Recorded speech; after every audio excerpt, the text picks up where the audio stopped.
अगले 8-10 मिनट में आप 5 ऐसे धमाकेदार रूल्स जानोगे जिनको जानकर आप बदल पाएंगे अपनी हार्ड स्टडी को स्मार्ट स्टडी में। और स्मार्ट स्टडी का मतलब है कि जो पढ़ाई आप 15 घंटे में कर रहे हो वो केवल 3 घंटे में कर पाओगे और बाकी के 12 घंटे आपके हैं। आप कुछ भी करो उनमें, एकदम फ्री हो, घूमो फिरो, कुछ भी करो। बस 2 ही शर्त है उसकी कि अगले 8-10 मिनट तक इस वीडियो का 1 सेकंड भी मत छोड़ना। लाइक शेयर का मन करे तो करना, नहीं तो मत करना, लेकिन इसको जितना जल्दी देखोगे लास्ट तक उतना ही आपका आगे जाकर के टाइम बचेगा। और दूसरी शर्त यह है कि ये जो स्मार्ट स्टडी है ना वो आपको आज से ही शुरू करना है। तो विदाउट वेस्टिंग टाइम सीधा आते हैं टॉपिक पे। और हाँ, जिनके पास 8-10 मिनट में नहीं है ना इस वीडियो को देखने की, मैं मान के चलता हूँ कि वो लोग हार्ड में बिलीव करते हैं, स्मार्ट में नहीं। जो हो सकता है उनके लिए सही हो, लेकिन मेरे भाई आज की डेट में जो कंपटीशन लेवल है, आपको जरूरत है एक हार्ड वर्कर की बजाय स्मार्ट वर्कर बनने की। आपको कब क्या पढ़ना है, कैसे पढ़ना है, कितना पढ़ना है, सारी की सारी बातें आपकी इसी वीडियो में कवर हो जाएगी। आपको एलियन बन के घूमने की जरूरत नहीं है, दूसरा वीडियो देखने की जरूरत नहीं है। वीडियो फिनिश करो और जाके पढ़ाई करो, क्योंकि आप सीखने वाले हो how to study smart. Rule number 1, don't read by time table,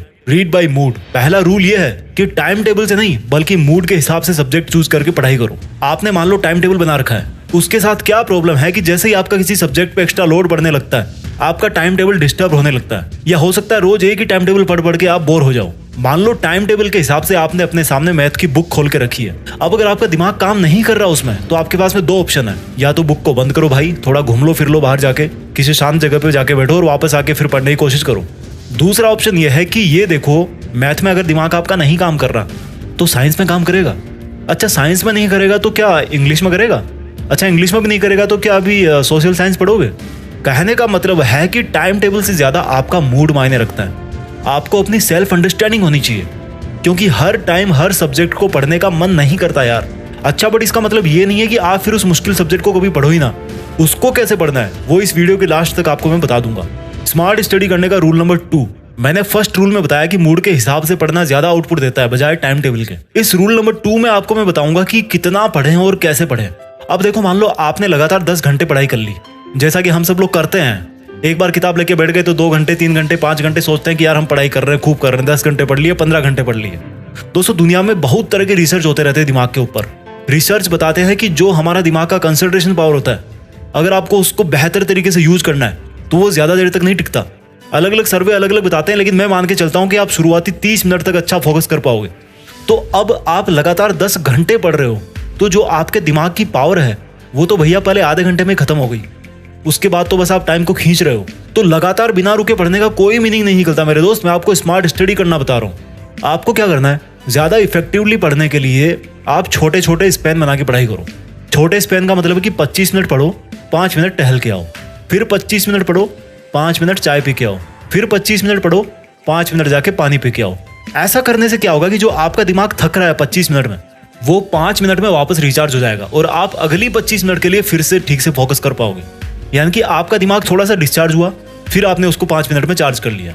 वही अगर आप किसी बैटरी को 8 घंटे लगातार काम में लेकर के पूरा डिस्चार्ज कर दोगे तो वो भैया 5 मिनट में चार्ज नहीं होने वाली। आप 1 घंटा, 10 घंटे, 20 घंटे पढ़ लो, अगले दिन क्या होगा आपका? इसका असर पड़ेगा आपकी अगली पढ़ाई के सेशन पे। लेकिन अगर आपने 25-5 के रूल के हिसाब से 8 घंटे पढ़ाई की तो हर 1 घंटे में आपको 10 मिनट का रेस्ट मिल गया, 10 मिनट आप रिचार्ज हो गए। तो 8 घंटे में आपको 1 घंटे 20 मिनट का रेस्ट मिल गया, आपके दिमाग को रेस्ट मिल गया, या कह लो कि वो वापस साथ में चार्ज होता जा रहा है। 25-5 के बाद में आते हैं स्मार्ट स्टडी रूल नंबर 3 पे। अब आपने क्या किया, 25-5 के हिसाब से पढ़ाई करना चालू कर दी। अब आपके दिन का जो लास्ट वाला 25 मिनट का स्पैन है ना, उसमें आपको पढ़ना नहीं है, आपको 2 काम करने हैं और उन दोनों कामों में आपको बहुत ज्यादा मजा आने वाला है। पहला काम तो ये कि आज आपने जो पढ़ाई करी है तो उसका टारगेट पूरा हुआ कि नहीं हुआ, और उसी बेस पे आपको कल क्या पढ़ना है, कितना पढ़ना है, कल का जो स्टडी प्लान है वो आज ही बना लेना है कि कल मुझे इतने चैप्टर कवर करने हैं, या फिर मेरा कोई दूसरा काम है। जैसे मान लो आपको मार्केट जाना है, तो आपको कोशिश ये करनी है कि आपका जो पढ़ाई का प्लान है वो मार्केट जाने से पहले ही कंप्लीट हो जाना चाहिए। या कह लो कि शाम तक या दोपहर तक आप अपना टारगेट पूरा करो और उसके बाद में दोपहर बाद या शाम को जाकर के मार्केट में काम करो, अगर बाद में कर सकते हो तो। क्योंकि मार्केट में तो इतना दिमाग लगाने की जरूरत है नहीं यार आपको। तो दिन के लास्ट के जो 25 मिनट वाले स्पैन में पहला काम तो आपको ये करना है कि आज की जो प्रोग्रेस हुई है उसके हिसाब से कल का प्लान एडवांस में बना लो, ताकि आपको सुबह उठते ही पढ़ाई पे लग जाना है, एलियन की तरह इधर उधर नहीं घूमना। दूसरा काम आपको क्या करना है, लास्ट के 25 मिनट वाले स्पैन में अपने आप को इनाम दो। अबे इनाम कैसे दोगे यार अपने को? मान लो आपने कोई मूवी देख ली, या चले गए गोलगप्पे खा के आ गए, या दोस्तों के साथ गॉसिप कर ली, जिसमें आपको मजा आ रहा है, जिसमें आप डेली अपना टाइम वेस्ट करते हो, जिसमें आपको मजा आता है, उसको आपने उस लास्ट वाले स्पैन में किया। तो वो आपका एक तरह से रिवॉर्ड हो गया। हमारा जो दिमाग है ना, वो एक बच्चा है यार, और जैसे कोई बच्चा काम कर देता है तो उसको क्या देते हैं बदले में? चॉकलेट देते हैं। तो उसी तरह से उसको ट्रीट करना है। समझ गए मेरी बात?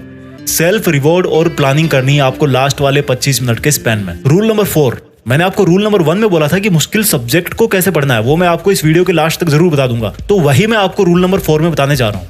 रूल नंबर 4 है कि आप तब तक किसी सब्जेक्ट में परफेक्ट नहीं बन पाओगे जब तक उस सब्जेक्ट को आप अपने लिए सिंपल नहीं बनाओगे। एक स्मार्ट स्टूडेंट वो होता है जो मुश्किल से मुश्किल टॉपिक को भी सिंपल से सिंपल वर्ड्स में समझा सके। जिस दिन आप में ये क्वालिटी आ जाए, समझ जाना कि आप उस सब्जेक्ट के मास्टर बन गए हो, आप स्मार्ट हो, इंटेलिजेंट बन गए हो। इंटेलिजेंस का मतलब होता है कि चीजों को सिंपल बनाना। जैसे मान लो कोई बहुत बड़ा साइंटिस्ट है, उसने एक ऐसी मशीन बना दी जो बहुत काम करती है, बटन दबाते ही कोबरा निकल के आता है, लेकिन उसको यार यूज करना मुश्किल है। तो इस इंटेलिजेंस में क्या मजा आया? अब वही साइंटिस्ट अगर उस हाईली कॉम्प्लिकेटेड मशीन को यूज करना बहुत आसान कर दे कि भाई कोई भी बंदा आएगा 5 मिनट में उसको सीख जाएगा, बटन दबाते डायनासोर निकाल लेगा वहां से, तो इसको बोलेंगे the real intelligence with real smartness. अब भैया पढ़ाई को कैसे आसान बनाए ताकि हम स्मार्ट और इंटेलिजेंट बन सके? तो देखो, टॉपिक्स को सिंपल बनाने के लिए आपको फैक्ट्स और कंसेप्ट समझनी पड़ेगी। अब फैक्ट क्या होता है, कंसेप्ट क्या होती है? साल्ट में सोडियम और क्लोरीन होता है, ये है एक फैक्ट। और वो बनता कैसे है, वो हो गई उसकी कंसेप्ट। तो आपको फैक्ट से ज्यादा कंसेप्ट पे ध्यान देना है। अगर आप कंसेप्ट समझ लोगे तो उससे रिलेटेड जितने भी फैक्ट्स हैं वो सब के सब आपको याद हो जाएंगे और हमेशा के लिए याद हो जाएंगे। अब भैया कंसेप्ट को कैसे समझे? देखो, कंसेप्ट समझने के लिए डायग्राम समझना बहुत जरूरी है। अगर आप फिजिक्स पढ़ रहे हो, केमिस्ट्री पढ़ रहे हो, मैथ पढ़ रहे हो, तो आपको डायग्राम अच्छी तरह से समझ में आने चाहिए। और अगर डायग्राम नहीं भी है आपकी कंसेप्ट में, तो खुद आपको अपने दिमाग में पिक्चर बनाना है। जिन लोगों ने चीजों को याद रखने के वर्ल्ड रिकॉर्ड बना रखे हैं, वो एक बात कॉमनली बोलते हैं कि जो भी आप पढ़ रहे हो, जो भी आप याद रखना चाहते हो, उसको याद करना है अगर लॉन्ग टाइम तक जल्दी से, तो उसकी अपने दिमाग में एक पिक्चर बनाना सीखो। क्योंकि शब्दों को भूलना आसान है पर तस्वीरों को नहीं। स्मार्ट स्टडी करने का रूल नंबर 5 है कि आप यार किचन में क्या करते हो? खाना बनाते हो ना? बाथरूम में क्या करते हो? नहाते हो। बेडरूम किस लिए बना है? सोने के लिए। पढ़ाई किचन में कर सकते हो, बाथरूम में कर सकते हो, तो बेडरूम में क्यों? बिस्तर पे लेट के क्यों? पढ़ाई अलग काम है, उसको भी अलग जगह चाहिए। जिस तरह आप बाथरूम में बैठ करके खाना नहीं खा सकते, किचन में बैठ करके सो नहीं सकते, तो बेड में घुस करके पढ़ाई कैसे करोगे यार? भाई पढ़ने की भी एक अलग जगह होती है, तभी वो अंदर से वो वाली फीलिंग आती है कि यार मैं पढ़ रहा हूँ। जिस तरह से किचन में जाते ही खाने का मन करता है, टॉयलेट में जाते ही फ्रेश होने का मन करता है, उसी तरह से स्टडी प्लेस पर जाते ही आपका पढ़ने का मन करेगा। अरे भैया लगाओ एक टेबल कुर्सी कहीं थोड़ा बेड से हटके, और वहां से अपने पूरे मनोरंजन की जो रंग बिरंगी सामग्री है उनको थोड़ा साइड में करो। आपका दिमाग आपको बोले कि वाह सर आज तो मजा आ गया, क्या पढ़ाई हुई है आज तो, एकदम फोकस करने वाली जगह मिल गई, एकदम धांसू जगह है, कोई डिस्ट्रैक्शन नहीं था वहां पे। इसका फर्क पड़ता है मेरे भाई। आप बेड में घुस करके पता नहीं मुझे क्या करते हो। बेड किसके लिए बना है? इसलिए भाई पढ़ना मतलब एक अलग काम, अलग एनवायरनमेंट और एक अलग प्लेस। मैं जल्दी से आपके लिए रिवाइज कर देता हूँ 5 रूल्स जो आपको करवाएंगे smart study. Rule number 1, don't read by time table, read by mood, ताकि आपका जो पढ़ाई में मन है ना वो लगा रहे। रूल नंबर 2, 25-5, 25-5, 25-5, 25 मिनट पढ़ाई, 5 मिनट मस्ती, 25 मिनट पढ़ाई, 5 मिनट खाना पानी, 25 मिनट पढ़ाई, 5 मिनट कुछ भी करो यार। Rule number 3, plan and party. दिन का जो लास्ट 25 मिनट वाला जो स्लेब है ना, उसमें अगले दिन की क्या पढ़ाई करनी है आपको, उसका प्लान आज ही करना है। आज कितनी आपने पढ़ाई करी, क्यों नहीं कर पाए, वो सब चीजें आपको एनालाइज करनी है ताकि आप कल उनको रिमूव कर सको। और जिस दिन उस डे वाला पढ़ाई का प्लान कंप्लीट हो जाए, टारगेट पूरा हो जाए, तो भैया थोड़े मजे भी कर लो। और जिस दिन पढ़ाई पूरी ना कर पाओ तो उस दिन भी थोड़ी मस्ती कर लो यार, क्या बिगड़ता है? वैसे भी बिना पढ़ाई करे तो करते आ ही रहे हो, अभी तो कोशिश तो कर रहे हो कम से कम। रूल नंबर 4 है स्मार्ट स्टडी करने का कि चीजों को सिंपल बनाने के लिए पढ़ो।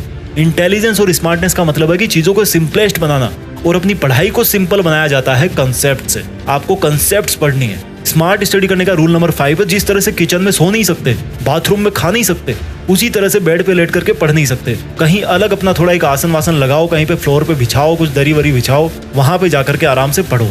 इन 5 रूल्स के अलावा और कोई ऐसा तरीका है जो आप मेरे साथ में शेयर करना चाहते हैं तो उसको नीचे कमेंट में जरूर लिख के बताना, क्योंकि मैं आपके कमेंट्स का रिप्लाई कर पाऊं या ना कर पाऊं, लेकिन आपके जो कमेंट्स हैं उनको सबको पढ़ने की कोशिश जरूर करता हूं। तो शेयर करना इस वीडियो को उस बंदे के साथ, उस अपने फैमिली मेंबर के साथ जो 10 घंटे, 15 घंटे, 20 घंटे पढ़ रहा है, लेकिन उसको आउटपुट नहीं मिल रहा है क्योंकि वो हार्ड वर्क कर रहा है, स्मार्ट वर्क नहीं कर रहा। और भैया कुछ बड़ा सोचो, बड़ा करो। देश में अपना नहीं बल्कि दुनिया में देश का नाम करो। जय हिंद, वंदे मातरम।